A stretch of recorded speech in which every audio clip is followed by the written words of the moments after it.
Hi mom, sorry for effing my cousin. So this happened about 18 months ago, or somewhere in the vicinity of 18 to 20 months. I still get flack from both family and friends. So, the setting, my uncle's wedding. It's around autumn and my uncle by my mother's side, from an exceptionally large family, is getting married for the second time. Now my family is very large. My mother has 3 brothers and 5 sisters. All with children of their own, and some even with children of their own now. The wedding isn't what I would describe as large, because it was pretty much just family and close friends. All in all, there can't have been more than 50 or 60 people there, and around 60% or so are related by blood to me. They make up the majority, and many are spread over whom I have only briefly met, or in some cases, never met. Well, you can see where this is going. For reference, I would be around mid-17 in this story, with the age of consent in my country being 16. The girl, who we shall call Isla, was 22 or 23. Well, at the reception, I am having a good time with my sister, parents and cousins. Dancing, heavily indulging in drinking, and just generally enjoying myself, as it is rare for large family gatherings for us for obvious reasons. A girl I don't recognize begins to dance with me on the very crowded dance floor. She's clearly older than me, but I thought maybe she was 19 or 20. Anyway, we started dancing and touching. She twerks on me a little, I grind a bit and I presume nobody noticed due to the accumulated intoxication and crowdedness around where we were.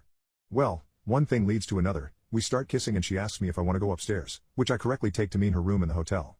I, of course, being a hormonal teenage boy, jump at the opportunity and say yes. I should say this wasn't my first time or anything, and by this point I carried rubbers around in my wallet when I went out and knew I would be drinking. So we proceeded to discreetly take our leave. Both intoxicated, obviously, but not to the point of not being in control of our actions. I get to her room, have a bit of excited talk, and our clothes come off. All is going well. Now, I should say that all this time I'm assuming this girl is a relative, or perhaps friend, of the bride. Oh boy. I was in for a shock. Because, as it turns out, she thought the same of me. As we were cleaning up, so to speak, we began a bee of small talk when before had mostly just been purely intimate. She eventually asks how I know the bride, Emma. I stop. Thunderstruck. The realization slowly creeped up on me and oh, the horror. I laugh it off, hoping she is joking and state that the groom was my uncle. The shock was palpable on who I then realized was my cousin's face as she was putting her bra back on. She sort of freaks out and says she's the estranged daughter of one of my uncles who's had a troubled life, whom she had very recently reconnected with. We essentially collectively let out an OF. From there we got dressed quickly and decided to never reveal this major F up to a soul and hope to God we had not been noticed. We decided it would be best if she were to leave first, and that I would follow around 5 to 10 minutes later. Well, I do. She leaves first, and I just kind of stand around in the hallway on my phone freaking out for a short while until I decide enough time has passed to erode suspicion. Well, the first thing I see when I get down is the look of pure disappointment on my mother's face, the stupid effing grin on my father's face and my sister looking in disgust, as though she was watching a particularly repulsive sea slug. One of my cousins whom I am close to pats me on the back, shaking his head and laughing his absolute head off. I know I am defeated then and quietly take a seat expecting the utter bollocking I will later receive from my family. My elderly 90-year-old grandmother was there for F's sake. And word was not quiet. I didn't see Isla or her father again at that reception and later found out she told him and he took her home, not to the hotel she had booked, by way of taxi. So yeah. I accidentally took part in incest. It is brought up at every, and I mean every, family gathering. A couple of my cousins have taken to playing Sweet Home Alabama and asking when the next date is whenever I enter the room. After soberly explaining to my parents it was an accident and I fully believed she was not a relative, they were okay-ish with it, but still disappointed and annoyed a little. My father asked me how I'd failed to notice Isla sat literally in the row behind us, and I had no answer. Gotta work on my observation skills I guess. Not only do my family still tease me, but my friends found out from my sister within days and I've been relentlessly teased by them at most social gatherings since. I am ashamed to this day. Even more so because she is an objectively attractive woman. As one might imagine, the limited interactions we've had since have been extremely strained and awkward, not helped by my cousins. There is another big family wedding coming up this summer, and since the announcement the incident as it's come to be known has been all that's been discussed within my hearing. Arrest me for being brown? See you in court. My house is literally connected to my elementary school's perimeter. I occasionally used to go there at the ripe age of 15 to drive around with my RC Nitro cars on weekends. No cars, actually the parking gates were closed but not the human entrances. Rinse and repeat for 2 years with no problems. I even had patrolling RCMP officers come over and try out my cool toys. In return, they would pull out a huge drone from their car and fly it around to show me what drones are like and what speeds they can go at. This went well until 2015.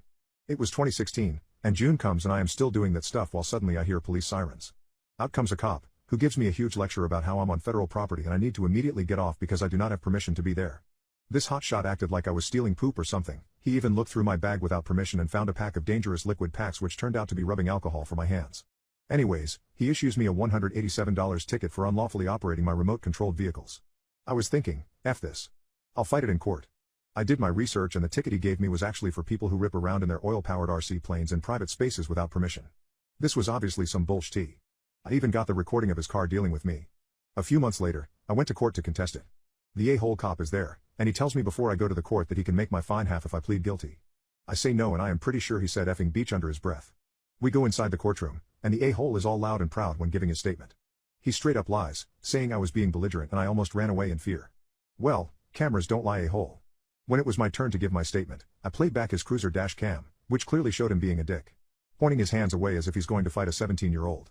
The judge effing grilled him. She constantly said this was an abuse of power, a waste of resources, and then recommended the officer to read up on what public and federal restricted property was. The whole ordeal was embarrassing for him, and I kind of felt bad because people were giving him dagger eyes the whole time. Anyways, the ticket was thrown out and I headed out of the room. I see the cop on the parking lot, and right as I pass by, he says exactly effing brown mother effer, go F yourself. I was shocked by this, so I went home and filed a complaint at his depot. I got no response for 7 days, then 15. So I called them back about it. Yes, he is not working at this branch anymore, we can still assist you with anything pertaining to this report, sir. That was it. A-hole either got fired, or got moved away. I only married my wife because I owe her parents money. So growing up, I was the usual jerk. My dad left me when I was around 6, my mom was an alcoholic and abusive, and I basically was living in a dump with her. Life sucked like poop. The best part was going to school. No, it was not the teachers, they effing sucked. It was my friends who respected me and accepted me for the jerk I am. I enjoyed socializing with them. They made my day. However, they were bullies. Now, I didn't give a poop about bullying. I knew it happened, but as long as I didn't do it or was the victim, I was fine. In comes this shy, scared, and nervous-looking girl in middle school. My girlfriends began to group up and bully her for almost a couple of weeks.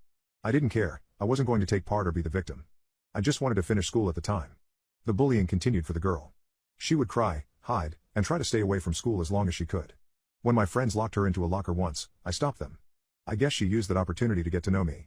When my friends skipped school, she would come and talk to me or sit near me at lunch. She would share her lunch with me since I had nothing. She helped me with my homework, which I had no idea about. And she began to pay me, which I liked. I guess in return, I stopped my friends from getting to her. I owed her that. As years went by, she invited me to dinner with her parents, we would hang out together, and she'd pay for everything, which again, I liked.